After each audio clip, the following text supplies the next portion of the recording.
Good morning, everybody, and welcome to the Meta Cafe. I'm your host, Janet Hickox, and I'm just rearranging my sound here, so excuse me for 1 minute. Grab your cup of coffee or tea or water and sit back and let's talk a little bit about astrology and what is going on today.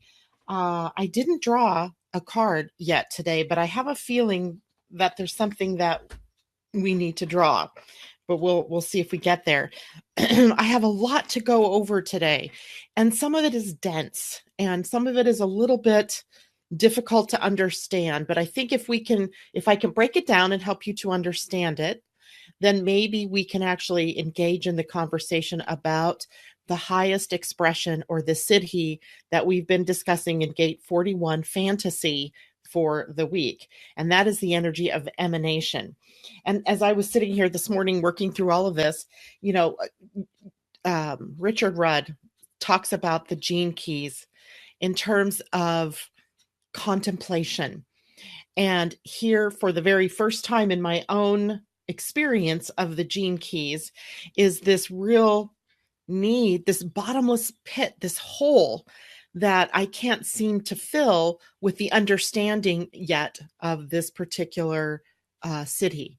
And so I'm going to do the best I can today, but I also want you to understand that there may be more coming up for us around this idea of emanation. And I guess we'll just deal with it when it comes up. So I will go back and talk a little bit about that. So for those of you who might be just joining us this morning and don't understand what we're talking about or what I'm saying at the moment, I'll make sure that I backtrack just a bit so we can do that. In the meantime, I'd like to welcome everybody here this morning. Good morning, Mimi. Good morning, Natasha. I'm going to post what she said so I can read it. No, I can't do that anymore. Dang it. She says, good morning. Just wanted to say I was grateful for you. Yesterday, the Void of Course Moon was a nice dance to know about being in school. The students were headachy, including me, and just slightly out of it. So expectations were there, but put on the back burner for some. Again, I am grateful. Thank you so much for expressing that, Natasha.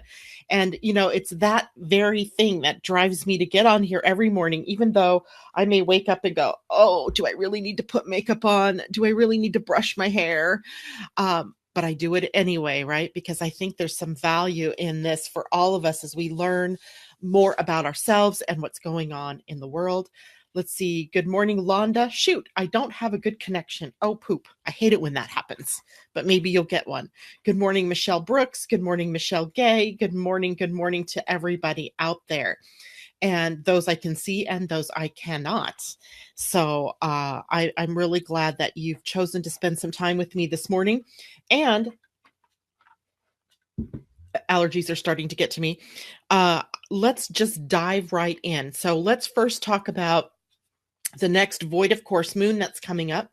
And I think this is one that is going to be fine, right? Yesterday's was a little cranky because it was so long and it was happening right in the middle of a work day, right in the middle of a week that we're, already anticipating the 3-day holiday and being able to take time off. So it was just kind of an irritant, I think, for some people in the midst of the day to have this slowing down energy. So the next Void of Course Moon is tomorrow, the 25th. It will be from 2:04 p.m. my time to 6:39 a.m. Saturday morning. And on the East Coast, it will be from 5:04 p.m. to 9:39 a.m. on the Saturday morning. So it encompasses the afternoon. And do you want to hear something funny or different or odd or whatever? Is that my husband's company has chosen to close down at 2:00 tomorrow afternoon. Isn't that interesting, right? In time for the Void of Course Moon, because probably they realized not much would get done anyway. So sometimes we are in tune, even if we're not really knowing why we're in tune with the Void of Course Moon or with the energies in the atmosphere or the energies of the stars. They're affecting us whether we want to believe that or not. So it's kind of fun. And with this Void of Course Moon, though, that means that the moon, which today is in Libra, will be moving out of Libra and into Scorpio for the weekend. Yikes, or yay, depending on how you look at that. So we'll talk about that more tomorrow. Don't forget, tomorrow morning, Jana Groscott joins us. She is going to talk to us about the new Good Vibe Tribe project that she's been working on and has now launched. So I'm excited to talk to her about how that's going and for her to let you all know how you can connect with that if you so choose. Roseanne, good morning. It's good to see you. And Carol Sue, I think you're a new person out there. Venter, the last name, Natasha, related to you at all? And if so, awesome. Welcome. Mimi, yesterday's void hit me as well. All of a sudden, I was exhausted and napped. Do you know that's a really good use of the void, of course, moon. And that happened to me yesterday as well, only it was a little bit different. My day, I had this idea in my mind of what I was going to do. And in three different people hit me up with issues going on yesterday that, not emergency issues, but important things that they suddenly needed my time with, which I was happy to give. But I found after about, I guess it was maybe 2 o'clock or so in the afternoon, I myself was exhausted. And I went and I sat down in a chair and I passed out. I woke myself up snoring. And I went, whoa, I don't know what I was doing. I just fell asleep. So sometimes the void, of course, moon makes us take some time to rest, even though we may not think we need it. So, and it also maybe triggers some of the more inner things that are going on that we need to take care of. And yesterday was like that for me. Sometimes it can be upsetting because you think you got to do it this way and you want to do it this way. And then the universe is like, nope, we're going to do it this way. So we're going to play by my rules today and not by your rules. So we just go with the flow. Natasha, that's your mother-in-law. Well, welcome to your mother-in-law. We're glad to have her with us this morning. So let's quickly talk about what is going on today in the stars. It is not one of the busier days of the week, right? We've already been introduced to a lot of the energies for the week. And today the moon is in Libra. That makes it softer. It gives us a sense that we want to create a pleasing environment. We want to be in communication with people. We want to have pleasant conversations. We don't necessarily want to get down into the dirty, energies that sometimes happen in deep conversations. We want to keep it superficial and light, but beautiful and harmonious. The only problem with the moon in Libra and the only real big issue in Libra is this energy of not being able to make decisions. So today may be a waffling kind of day where, do I want this or do I want that? And then, going back and forth. And so today may not be a good day to make big decisions with the moon in Libra, waffling and indecision, not the best place to make those decisions from. On another note, are we looking for approval from people? That is something else that happens when the moon is in Libra. We might be a little afraid that other people won't accept us for who we are or for what we want to do or for, our being our true selves. So let that go. Just let that go. You cannot control what other people are going to think, no matter how hard you try. And so you might as well just stop now and just please yourself, right? Please yourself and make sure that you approve of you before you try to seek approval from other people outside of you. In the background, remember yesterday we were talking about these background energies. We still have the sun and Mars in a trine. Trine is a good flow of energy. There's enthusiasm, there's excitement, there's this energy of moving and motion. And today the moon joins in with that trine with Mars and the sun and adds more of an emotional edge to it. So now our emotions are moving ahead. Our soul is engaged in this motion and this excitement. So all in all, I think I called this a mixed bag day because mixed bag, that doesn't sound good, but it is because we have this wonderful energy of the sun and Mars and this wanting to move forward. But the moon today is also squaring Venus and Saturn. And that kind of slows things down a bit for us, but also can create an edge, that little edge where in a conversation with someone, you might be left wondering, did I hear what I thought I heard? Did they really mean what I think I heard them say, etc.? So there might be this little edge. Don't overreact. right? Don't overreact to other people. Don't get involved in an emotional confrontation with people today. Don't question their motives, because most often they are not as aware as you as to what just transpired. Meanings may not be what they really say. In other words, their heart may be engaged in one way, but the words come out differently. So just be okay with that. All right. Don't make a big deal of that. For the most part, though, a good day to be out and about in the world. But just know there may be some little blips on the screen as we go through the day. So I want to, let's see, is anybody having any questions? You are covering yourself with the post. I don't know what that means, Mimi. Am I hidden? Have I disappeared? Okay. Well, anyway, let me know what you mean by that. Um, hmm. Okay, so yesterday and the day before, we have been engaged in a conversation about the gate 41. So I want to take us back a couple of days to where we were talking about the gate of fantasy and the gate of what in the gene keys is the shadow of fantasy and the gift of anticipation, and the siddhi, or the highest expression of the energy in this gate, as emanation. So we learned back about the shadow that the start codon in our own DNA, the ATG. Oh, I gotcha. I gotcha. I gotcha. Thank you. Why is that still showing?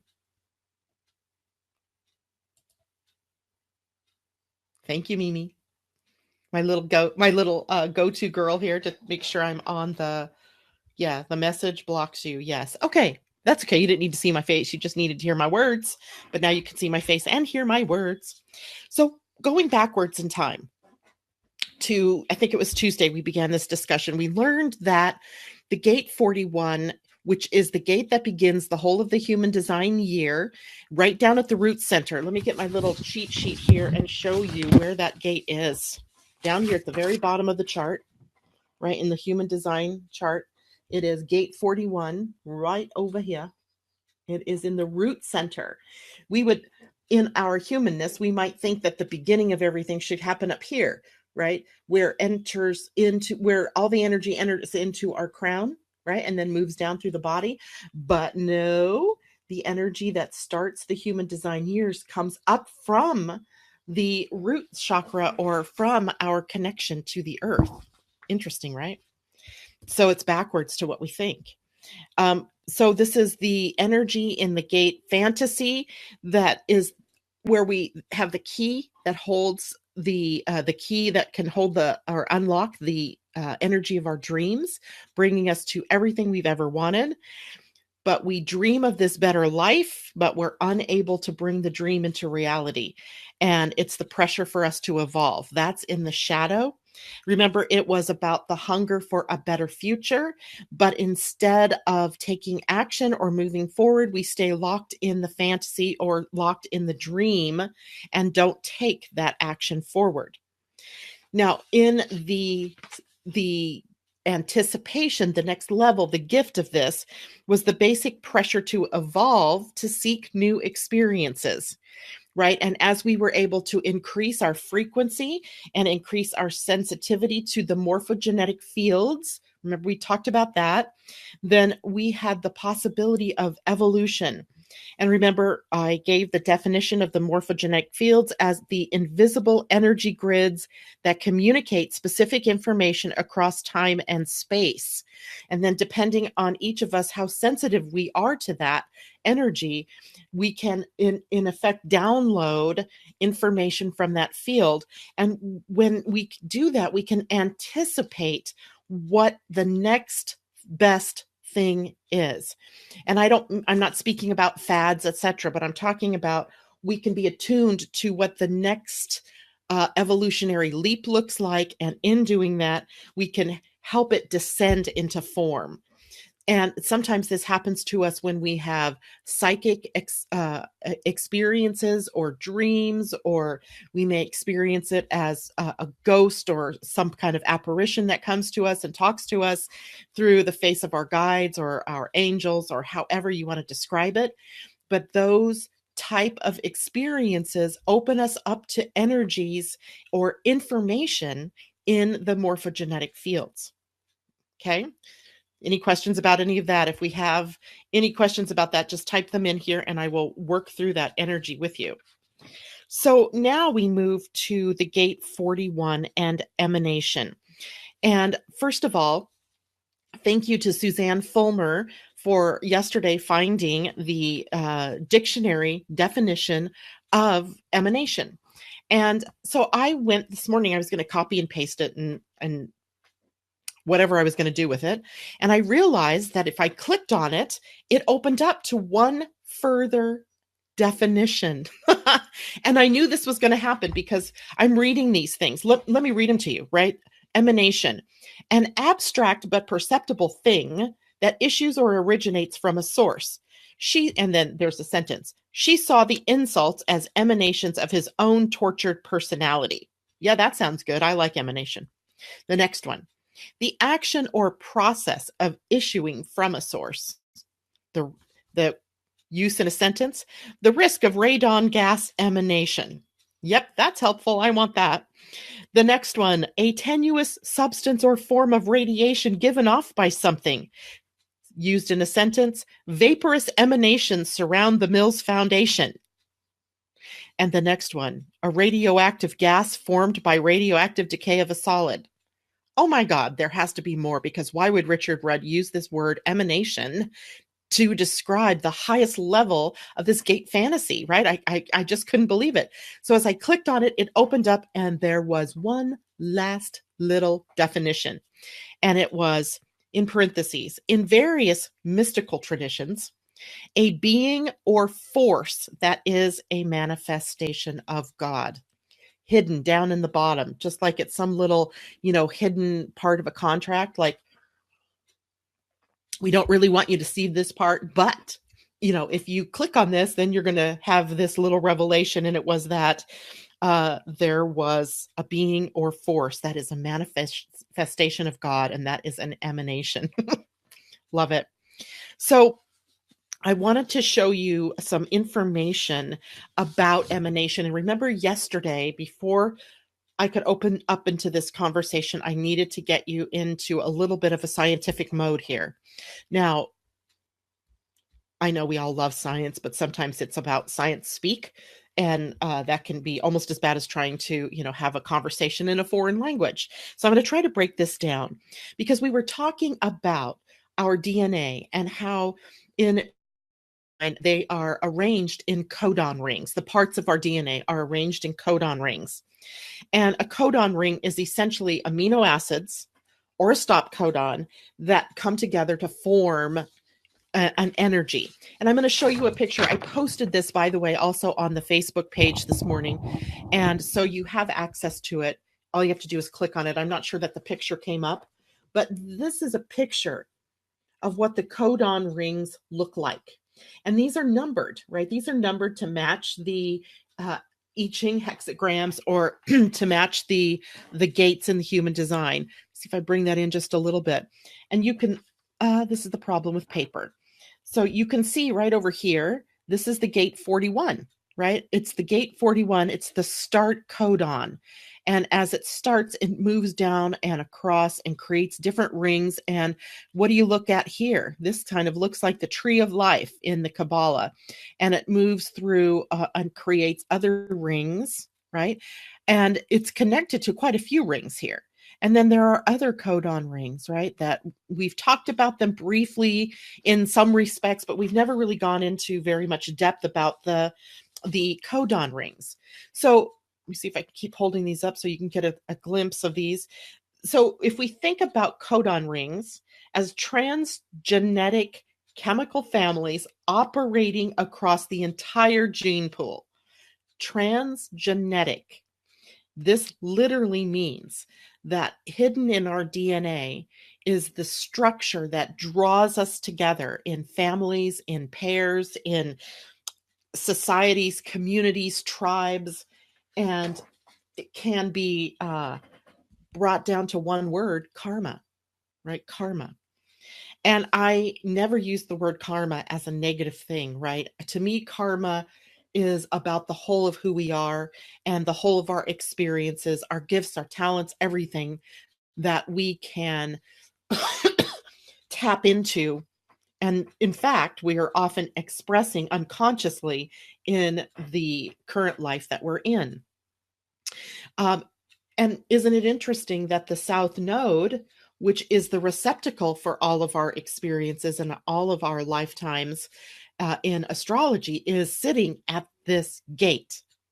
Right. So this is profound when I really contemplate the timing of this, with Mars being there, catalyzing us into something, the South Node being there for a very long period of time. I think I looked it up and it was all the way through September, October, that there's here for us to learn about our past, about who we are, about our true purpose in being here and discovering of that. So these codon rings then are really the biological component that we think of with karma, right? We might think of karma on a spiritual level, maybe it's about the emotional level, but here's the biological, the physical manifestation in your own DNA of the energy of karma. To me, it's fascinating, and I'm hoping that the words that I'm saying are hitting a chord with you and hitting meaning, because this is a difficult sort of concept, and one that sometimes defies words. Because first of all, the DNA is so teeny tiny; these codon rings are so teeny tiny in our DNA, but they have such a powerful effect in how we express ourselves out in the world.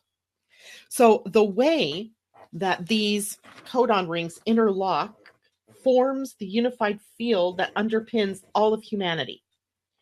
So you see how they interact, like they're so genetic, or they're so geometric, right? There's just something that speaks to me when I look at this, and not from a way that of wanting understanding. It's more, I don't know, it's more visceral than that. Almost like on some level I have an understanding of it, but it defies words. Maybe that's exactly how I can describe that. So here's the important part for each of us as it relates to this gene key, is that as each of us mutates and evolves, and trust me when I say this is a personal job, right? This is in each of our DNAs, then more of the potential expression of these codon rings, of these places on our DNA, these uh, energies, the access to the grids is unlocked for us. And that leads to our ability to express our unlimited creative beings, i.e., co creators with God. And just to show you that this is coherent, this is something coherent that I'm seeing, across various disciplines and belief systems. Back in 2005, I believe it was, there was a gentleman that began speaking about the Mayan calendar. And he was talking to us, not about the fact it was ending or, blah, blah, blah, what any of that. He was really opening us up to looking at the Mayan calendar as a timekeeper of our human evolution of consciousness. And it was astounding, the information that he shared.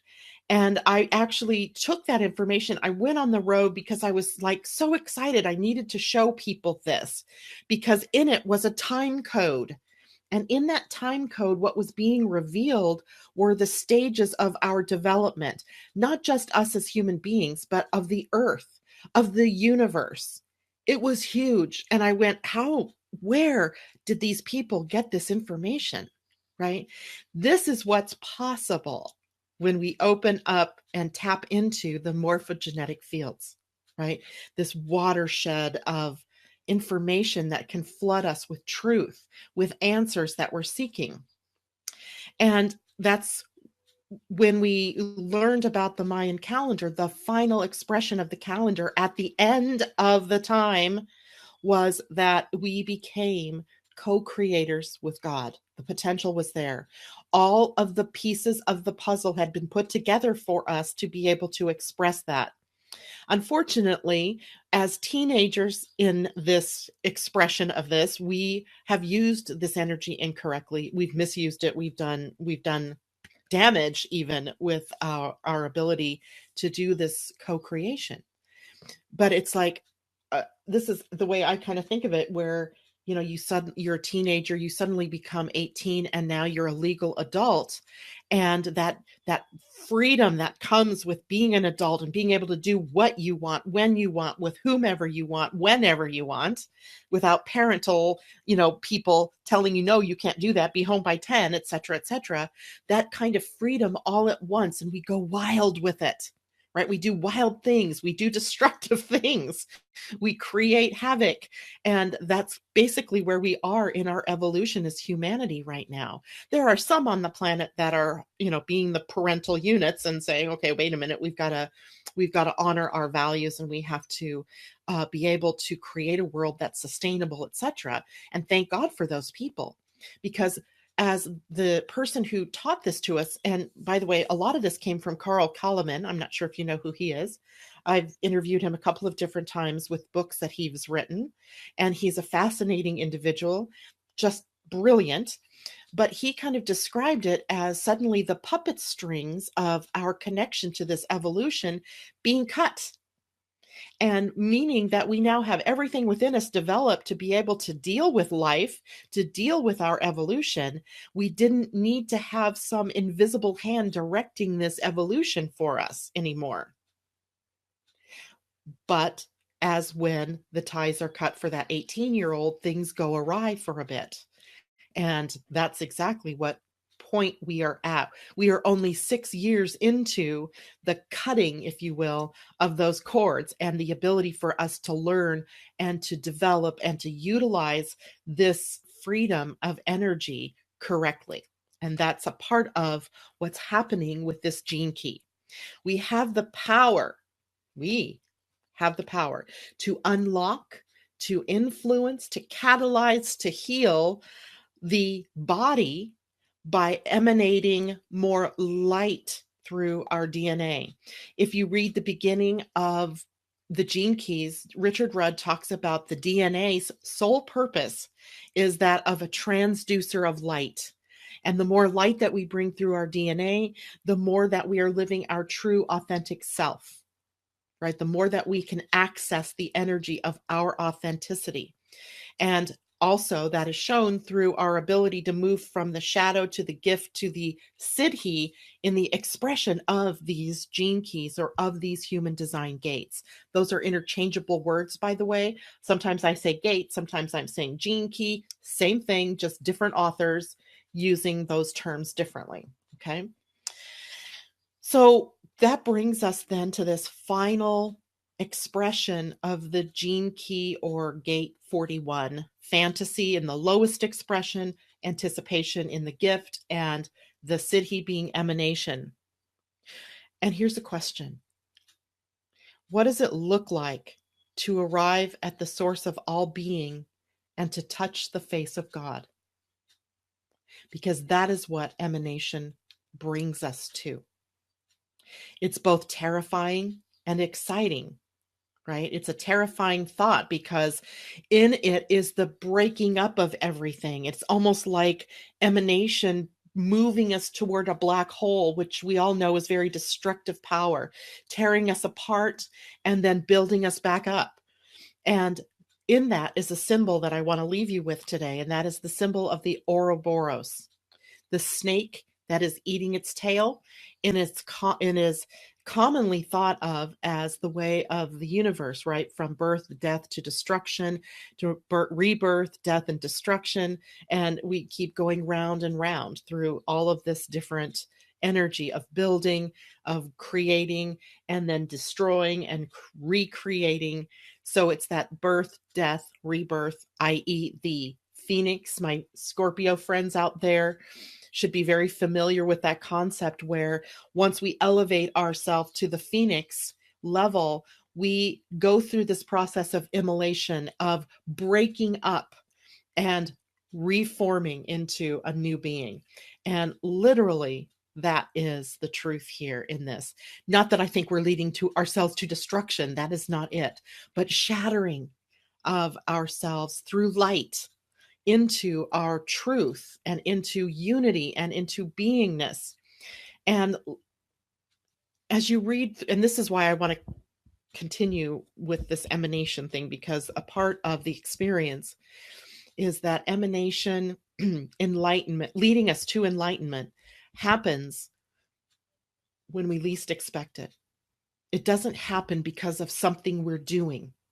It doesn't happen when I'm, reading my gene keys from cover to cover and becoming enlightened. It doesn't happen when I'm talking to you about enlightenment. It doesn't happen when I'm working on myself. It happens when we least expect it. And when it happens, there are no words. It's indescribable, which is a part of the same energy of emanation. There aren't words to really describe what happens when we reach that point. Because the human language, all of the languages on this planet, except perhaps those of you like Londa, who's out there and has access to the language of light, can understand the experience or what has happened. So it is almost a shattering in a way to rebuild in a new way. The Ouroboros. So later I will post a picture of the Ouroboros on the page, on the Living Astrology Facebook page. I've already posted the link that will get you to the codon rings. And I urge each and every one of you, take what you've heard today. And I know some of it was highly technical and scientific-ish, but go on your own journey in exploring how it is that you can allow more and more light into your own DNA, because literally locked within you is the key to everything you've ever wanted. Literally locked within you is the key to healing your own body through accessing more and more light in the DNA. That has huge implications for disease, for autoimmune diseases, which we think of as being genetically triggered, for cancers. Gosh, it's huge. It's huge. And for being able to express more and more of who you are, right? Just moving into your DNA and being able to, maybe through a visualization, allow the change to take place that allows more light to come through the DNA. It's huge. Here's the book that I work on all the time. I'm becoming a Gene Key ambassador even. The Gene Keys, Unlocking the Higher Purpose Hidden in Your DNA by Richard Rudd. And wow, so much juiciness in this particular gene key and in this particular gate. And I hope that you've all been able to gain something from that. I don't know. What do you guys feel? Do you want an oracle card for today, or shall we hold that until tomorrow? Somebody answer me here in the Phoenix. Yeah, Roseanne, you know all about the Phoenix. And Roseanne says, no puppet strings. Woohoo. You know I love that. Innately, we love sacred geometry. That's key, because I think there's something, it may be even that sacred geometry is what turns on the emanation possibility, right? That opens us up to being able to see something that's there that has been hidden from us in the past. Yes, a card, Mimi says. Okay, so I'm going to pull the cards out, and I'm just going to,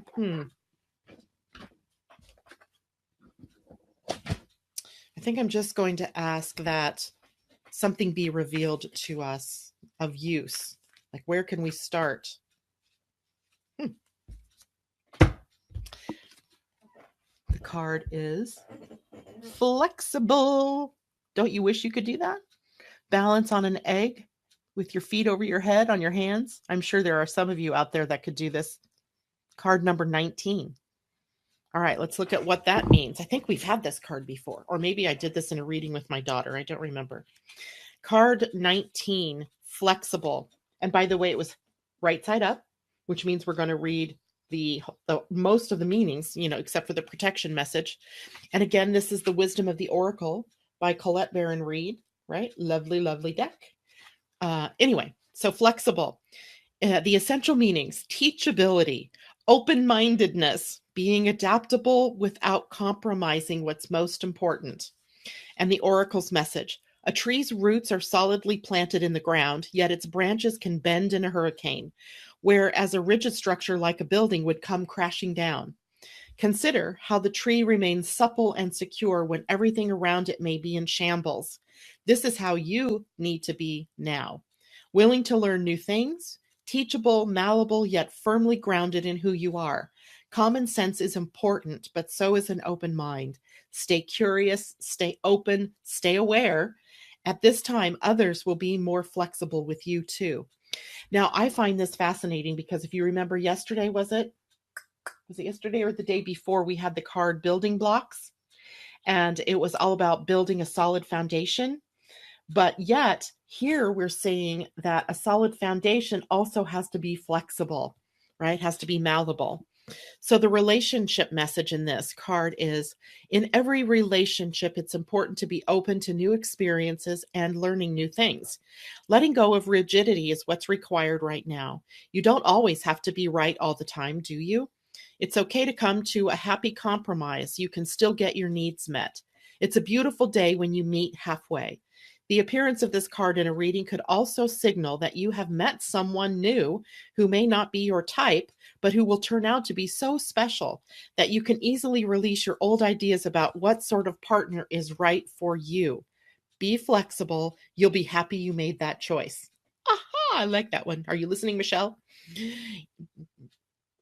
Now the prosperity message: even when you have a clear vision of how you're going to manifest something, what it will look like, who will share in it, and what will then be available to you, you still need to relax and open up to other possibilities. Spirit may have much better plans for you. It always does. It could be a job you hadn't thought of, a new source of money, or some other opportunity that eluded your imagination. Be flexible and remind yourself, this or something better manifests for me now. Then be willing to bend a little. Enjoy the miraculous results. I love it. I think that's a great message for us to leave on today. And be flexible, my friends. Be flexible. Be open minded. Be like the little goddess here who can bend her body and contort. Ouch. That's all I have for you today. Thank you so much for joining me. I love you all. Have a great day. We'll see you tomorrow morning with Jana and learn more about the Good Vibe Tribe. Until then, mwah. See you later.